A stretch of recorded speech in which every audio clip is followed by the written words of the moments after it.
This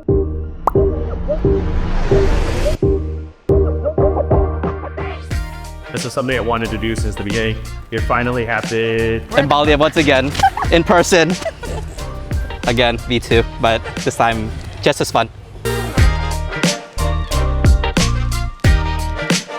Yeah, I think especially the Iterative community, I feel, is very different. Just through this retreat, we know, once you sit down on lunch and dinner, it's mask off, right? Everyone is just like, this is my problem, shit, how do I solve it? Like, let's go, let's try to solve it together. You see people sitting down with laptops out and like really going through pitch decks together. I think that's something that's super rare, something that I appreciate and very thankful to be part of the community. And I think it's just understanding that, we all have problems and we all are trying to solve it together. It's okay to have it, actually. I really enjoyed the group sessions that we did. I felt that we could really hear what everyone's going through, and I think regardless of batch or here at the retreat, you always think that you're going through a lot of struggles yourself and challenges yourself, but at the end of the day, a lot of the challenges and struggles are the same. So coming into this, I knew I could share vulnerably, immediately. First day, sit down, lunch, okay, let's just go straight into problems. And that has worked well because everyone shares, and whether or not they can provide you support or they have a solution, there's always something that you can get out from that interaction.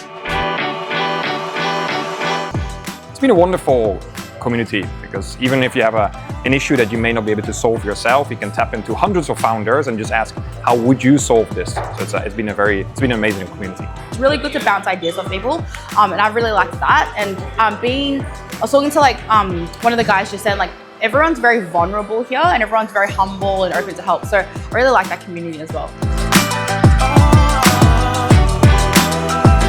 The biggest thing the founder community does for me is remind me that there are other people out there who are hustling super hard and doing really interesting things.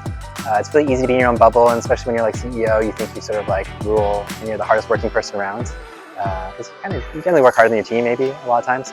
But then you come to places like Iterative and you realize that, man, you are way behind. Oh, I think Iterative's community is probably one of the best. Not one of the best, it's the best in Southeast Asia. And I cannot glorify that enough for other people. In fact, I all the time I get other friends of mine asking me to refer them to Iterative for that very reason, and I fully support that, because the support that Iterative has given us in tools, in resources, and actual practical advice with no bullshit nonsense has been tremendously valuable for my company to grow 4x this year from January till now. So I recommend Iterative every single time.